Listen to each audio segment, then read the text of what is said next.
പിന്നെ അപ്പം അങ്ങനെയൊക്കെയാണ് സംഭവങ്ങൾ. ഏത് പിന്നെ ഓഫറിൻ്റെ പ്രത്യേക മാസമാണ് റമദാൻ. ഓഫർ ഒരുപാട് ഓഫർ. റമദാനിൽ പ്രത്യേക ഓഫറുകളുണ്ട്.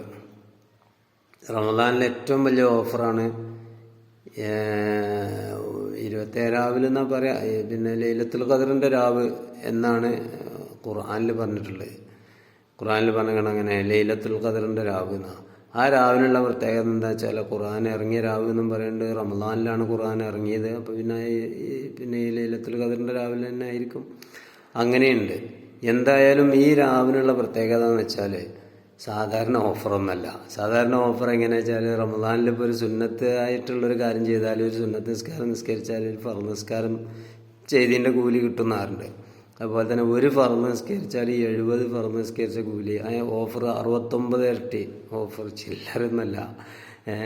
അങ്ങനെ ഓഫറുള്ളൊരു മാസമാണ് റമദാൻ. അതിൽ ഏറ്റവും വലിയ ഓഫറുള്ള ദിവസമാണ് ഏത്? ലൈലത്തുൽ ഖദറിൻ്റെ രാത്രിയാണ് കേട്ടോ. രാത്രിയാണ്, പകലല്ല. ലൈലത്തുൽ ഖദറിൻ്റെ രാത്രി എന്ന് പറഞ്ഞാൽ 1000 മാസം ഇബാദത്ത് ചെയ്ത കൂലി ഒരു രാത്രി കൊണ്ട് കിട്ടുന്നു. അപ്പോൾ നിങ്ങളൊന്ന് ആലോചിച്ച് കഴിഞ്ഞാൽ നമുക്ക് ആ ഒരൊറ്റ കൂലി കിട്ടിയാൽ പോലെ 1000 മാസം പിന്നെ ഇബാദത്ത് ചെയ്തതിൻ്റെ ഒരു കൂലി കിട്ടാൻ ഒരു രാത്രി കൊണ്ട് പറ്റുന്നുള്ളൂ. പക്ഷെ ആ രാത്രി ഏതാന്നുള്ളതാണ് നമുക്കറിയില്ല കേട്ടോ. അപ്പോൾ നമ്മൾ എന്ത് ചെയ്യാറോ, നോമ്പിൻ്റെ എല്ലാ ഒറ്റ രാത്രികളും പ്രത്യേകമായിട്ട് ഇബാദത്തുകൾ ചെയ്തുകൊണ്ടിരിക്കുക. നേരം ബുക്കോളം ഉറങ്ങാതെ വെക്കുക. എന്നിട്ട് സലാത്തും ദിക്റും നിസ്കാരവും കാര്യങ്ങളൊക്കെ ആയിട്ട് ഒക്കെ ഇങ്ങനെ പോവുക. അപ്പം എന്താ, ഈ ഏതെങ്കിലും ഒരു രാത്രിയിൽ എന്തായാലും ആ രാത്രി ഉണ്ടാവുമല്ലോ, ഏത് ലൈലത്തുൽ ഖദർ. അപ്പോൾ അതിൽ നമുക്ക് കിട്ടുമല്ലോ, അതിൽ നമ്മൾ പെടുമല്ലോ. അത് നല്ലൊരു ഐഡിയ ആണ്. എന്നിട്ട് പകൽ കിടന്നുറങ്ങേ, പകൽ വേറെ എന്തെങ്കിലും പരിപാടിക്കൊക്കെ പോവാം. അങ്ങനെയൊക്കെയാണ് നമ്മളൊക്കെ ഉള്ള ഐഡിയകൾ. അങ്ങനെയാണ്. ഞാൻ ഇപ്പം ഇന്നിപ്പോൾ ഒരു പ്രസംഗം കേട്ട് വരികയാണ്. അപ്പോൾ അവിടെ ഉസ്താദ് പറഞ്ഞത് ഇങ്ങനെ ഓർമ്മ വന്നത് മാത്രം. നമ്മളൊക്കെ ഈ ഓഫർ എന്ന് പറഞ്ഞാൽ അദ്ദേഹം പറഞ്ഞ വാക്കന്നെ കടം എടുത്തുകൊണ്ട് ഇങ്ങനെ പറയണം. അദ്ദേഹം പറഞ്ഞു നമ്മൾ നന്മകളൊക്കെ നടുക്കണ്ടം പിടിച്ച് കണ്ട് ചെയ്യും, തിന്മകളൊക്കെ അരുമൂലി ഒപ്പിച്ച് നല്ല ഭംഗിയായിട്ട് ചെയ്യും എന്നൊക്കെ ഉസ്താദ് പറഞ്ഞേ. അത് നല്ല രസമുള്ള സംഭവം തന്നെയാണ്. നമ്മൾ അങ്ങനെയുള്ളോ നടുക്കണ്ടം ചെയ്യാന്ന് പറഞ്ഞാൽ 27 അന്നാണെന്നും പറഞ്ഞു കാണാം. അന്ന് കൽത്തപ്പം ചുടലും പിന്നെ ചക്കര ചോറ് വെക്കലും എന്താ വേണ്ട വെച്ചാൽ ഒക്കെ ഉണ്ടാക്കും. അതൊക്കെ പറയാം. പക്ഷേ അതൊക്കെ തിന്നാ പൈപ്പ് മാറും.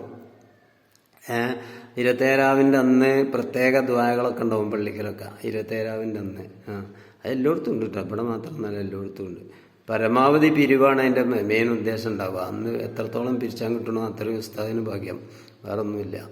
അങ്ങനെ ഈ ഇതിന് മാത്രം കുറേയാണ്ട് ഇബാദത്ത് ചെയ്ത് വെച്ചിട്ട് കൂലി കിട്ടുമെന്ന് എനിക്ക് തോന്നുന്നില്ല. കാരണം എന്താ വെച്ചാൽ നമ്മൾ അതിൻ്റെ അങ്ങേപ്പുറത്തുള്ള കൂലികളൊക്കെ ഒഴിവാക്കിയിട്ടാണ്.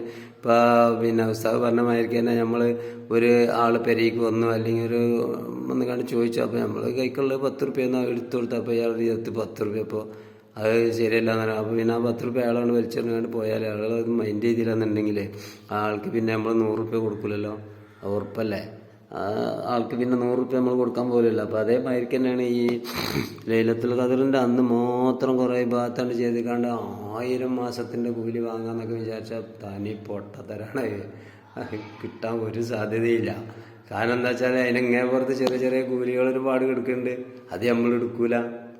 അതെടുക്കില്ല. പിന്നെ ഇപ്പോൾ ഈ വലിയൊരിത് മാത്രം കിട്ടണം, ഹജ്ജ് ചെയ്ത് കണ്ട് മാത്രം എനിക്ക് സ്വർഗത്തേക്ക് പോകണം എന്ന് പറഞ്ഞാൽ നടക്കില്ല. അത് കിട്ടൂല. കാരണം അത് പഠിച്ചോൻ ഈ പറഞ്ഞില്ലേ, ഈ 10 റുപ്യ എടുത്തിട്ട് വാങ്ങാത്തവന് പിന്നെ 100 റുപ്യ കൊടുക്കില്ല പറഞ്ഞില്ലേ. എന്ന മാതിരിക്കന്നെയൊക്കെ അതിൻ്റെ അവസ്ഥ. അപ്പം അങ്ങനെയൊന്നും ചെയ്യണ്ട. ചെറിയ ചെറിയ കാര്യങ്ങളൊക്കെ ചെയ്ത് കണ്ട് പോയിക്കോളൂ. ഇപ്പോൾ ഖുർആൻ തന്നെ പിന്നെ പറയുന്നുണ്ട്, മിത്കാല ദർറത്തിൻ ഖൈറൻ യറാന്നാണ്. മിത്കാല ദർറത്തിൻ എന്നാണ്. ചെറിയ ഒരു അണുമണി തൂക്കം നന്മ ചെയ്തിട്ടുണ്ട് അതിന് കൂലി കിട്ടുന്നത്. മിത്കാല ദർറത്തിൻ ഷർറൻ യറാന്ന്. അണുമണി തൂക്കം തെറ്റ് ചെയ്തിട്ടുണ്ട് അതിന് ശിക്ഷയും കിട്ടുന്നത്. അണുമണി തൂക്കത്തിൻ്റെ കണക്കാണ് പറയേണ്ടത്. അപ്പോൾ നമ്മൾ ചെറിയ ചെറിയ കാര്യങ്ങളൊക്കെ ചെയ്ത് ഇങ്ങനെ പോവുക. അപ്പോഴിത് നടക്കുള്ളൂ. അപ്പോളേ കൂലി തോന്നുള്ളതിനും വണ്ടിയിട്ട് കാര്യമുള്ളൂ. അല്ലാതെ വലിയത് മാത്രം മതി പറഞ്ഞാണ് ചെന്നാൽ ഈ 10 റുപ്യേൻ്റെ അവസ്ഥക്കാരം. 10 റുപ്യ വേണ്ടാത്തവന് 100 റുപ്യ വേണ്ടെന്ന് പടച്ചവനാണ് തീരുമാനിച്ചു. അപ്പോൾ പിന്നെ വെറുതെ ആ മെനക്കെട്ടൊക്കെ വെറുതെ അപ്പോൾ അതിനൊന്നും നിൽക്കണ്ട. അതിന് തന്നെ ഈ ചെറിയതൊക്കെ ഇങ്ങനെ ചെയ്ത് പോയിക്കോളി. എന്ത് നല്ല കാര്യങ്ങൾ ചെയ്യുകയാണെങ്കിലും അതൊക്കെ നെയ്യത്ത് വെച്ചിട്ട് ബിസ്മി എല്ലിയിട്ട് അങ്ങനെയൊക്കെയാണ് ചെയ്താൽ നല്ല കാര്യങ്ങൾ എല്ലാം നന്മേനും. ഒരാൾ മുഖത്ത് നോക്കി ചിരിച്ചാലും എന്താണ് കൂലിയുള്ള കാര്യമാണ്. ഇനിയിപ്പോൾ എൻ്റെ മുഖത്ത് നോക്കി ചിരിച്ചിട്ടുള്ള കൂലിയല്ലേ, അത് എനിക്ക് വേണ്ടാന്നാണ് തീരുമാനിച്ചാൽ വെറുതെ നമസ്കാരത്തിൽ സലാം വിട്ടണ നേരത്തെ വലത്തെ ഭാഗത്തേക്ക് അസ്സലാമു അലൈക്കും വറഹ്മത്തുള്ളാഹി എന്ന് പറയുമ്പോൾ അവിടെയുള്ള മുഅ്മിനീങ്ങളെയും മലക്കുകളെയൊക്കെ കരുതണം. അതിനൊക്കെ കൂലിൻ്റെ ഇടത്ത് ഭാഗത്ത് തിരിയുമ്പോൾ അവിടെ ഉള്ള അതിനും കൂല, അങ്ങനെ ചെറിയ ചെറിയ ഒരുപാട് കാര്യങ്ങളുണ്ട്. കാൽമ ചെരുപ്പിടുമ്പോൾ വലത്തെ കാൽമത്തെ ചെരുപ്പാണ് ആദ്യം ഇടേണ്ട, ബിസ്മി ചെല്ലും വേണം. അങ്ങനത്തെ കൂലിയൊന്നും എനിക്ക് വേണ്ട, എനിക്ക് ഏത് കൂലിയാണ്ട് 27 കിട്ടുന്ന കൂലി മതിയെന്ന്. പ്രയാസമാണ് കേട്ടോ. കാരണം ചെറുത് ഈ 10 റുപ്യ വേണ്ടാത്തവന് പിന്നെ 100 റുപ്യ കൊടുക്കില്ല, അത് ഉറപ്പാണ്, എല്ലാവർക്കും ഉള്ള സംഭവമല്ല. അപ്പോൾ അതിനൊന്നും നിൽക്കണ്ട. പിന്നെ അതുമല്ല ഇനിയിപ്പോൾ റമദാനിലും അല്ലാത്തപ്പോഴും, പിന്നെ ഞാൻ തറാവിയ അല്ല പറഞ്ഞിട്ട്, റമദാനിലും അല്ലാത്തപ്പോഴും എന്ന് പറയുമ്പോൾ തറാവിയുമൊക്കെ ഉണ്ട്, അതല്ല, റമദാനിലും അല്ലാത്തപ്പോഴും ഇരട്ടി കൂലിട്ടുന്ന വേറെ ഒരു പരിപാടിയും കൂടി ഉണ്ട്. അതെന്താണെന്ന് വെച്ചാൽ നിസ്കാരം നമ്മൾ ഒറ്റയ്ക്ക് നിസ്കരിച്ചാൽ ഒരു കൂലിയേ കിട്ടുള്ളൂ. 5 വക്ത് ഫർദ് നിസ്കാരം ഒറ്റയ്ക്ക് നിസ്കാരം 5 കൂലിയേ കിട്ടുള്ളൂ. നേരെ മറിച്ച് ഒരു പ്രാവശ്യം പള്ളിക്ക് പോയി നിസ്കരിച്ചാൽ, ഒരു ജമാഅത്ത് നിസ്കരിച്ചാൽ 27 ഇരട്ടിയാ കൂലി ആണുങ്ങൾക്ക്. അപ്പോൾ പെണ്ണുങ്ങൾക്കും ഉണ്ടത്. പെണ്ണുങ്ങൾക്ക് എങ്ങനെ? പെണ്ണുങ്ങൾക്ക് പെരയിൽ പിന്നെ 1-2 ആൾക്കാരുണ്ടെങ്കിൽ ഓല് 2 കൂടി ജമാഅത്തായിട്ട് നിസ്കരിച്ചണം. അപ്പോൾ ഓൽക്കും കിട്ടും കൂലി. ഇത് ആണ് പള്ളിക്ക് പോയിട്ട് ഒരു ദിവസം എത്ര കൂലി കിട്ടുന്നുണ്ട്? 135 കൂലിയാണ്. അങ്ങനത്തെ എല്ലാവരും കണക്കൂട്ടിയേക്കാണ്. 5 × 27 135 കാരണം എൻ്റെ കണക്ക്. ഞാനും വല്ലാതെ സ്കൂളിൽ പോയിട്ടില്ല. ആ കൂലിയാണ് കിട്ടുക. നേരെ മറിച്ച് ഈ സാധുവിൻ്റെ പെണ്ണുങ്ങൾക്ക് എത്ര കിട്ടുക? 5 വക്ത് നിസ്കരിച്ചതിൻ്റെ കൂലിയെ കിട്ടുള്ളൂ. എന്നാൽ ആ ഭാവത്തിന് കുട്ടികളോ അല്ലെങ്കിൽ പിന്നെ വേറെ ആരെങ്കിലോ ഒക്കെ ഉണ്ടെങ്കിലോ ഒക്കെ ഒന്ന് കൂട്ടിക്കാണ് ജമാഅത്തായിട്ട് നിസ്കരിച്ചാലോ ഭർത്താവിന് കിട്ടിയതേ കൂലി തന്നെ കിട്ടും. അപ്പോൾ അതും കൂടി ശ്രദ്ധിക്കുക. റമദാനിൽ മാത്രമല്ല ഓഫർ, റമദാൻ അല്ലാത്തപ്പോഴും ഓഫറുണ്ട് കേട്ടോ. പിന്നെ യത്തീം കുട്ടികളെ സംരക്ഷിച്ചാൽ പ്രത്യേകിച്ചുണ്ട് കേട്ടോ. അത് വേറെ വിഷയമാണ്. യത്തീമിനെ നല്ലോണം സംരക്ഷിക്കണേ. യത്തീം കുട്ടികളെ ആരെങ്കിലുമൊക്കെ ഉണ്ടെങ്കിൽ നല്ലോണം സഹായിക്കണം. യത്തീമിൻ്റെ തലയിലിങ്ങനെ കൈ വെച്ച് കണ്ടേ ദ്വാരക്കുക അല്ലെങ്കിൽ അതിനെ സമാധാനിപ്പിക്കുകയൊക്കെ ചെയ്താൽ ആ കയ്യിൻ്റെ ഉള്ളിൽ എത്ര മുടി പെട്ടിട്ടുണ്ടോ ആ മുടിൻ്റെ എണ്ണത്തിന് കണ്ടിട്ട് നമുക്ക് ഗുണം കിട്ടും.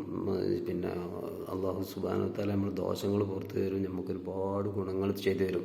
അപ്പോൾ അതൊക്കെ അള്ളാഹു സുബ്ഹാനഹു വ തആല നമുക്ക് അതൊക്കെ ചെയ്യാനുള്ള തൗഫീക്ക് തരട്ടെ. നിങ്ങൾക്ക് ദുആ ചെയ്യണേ.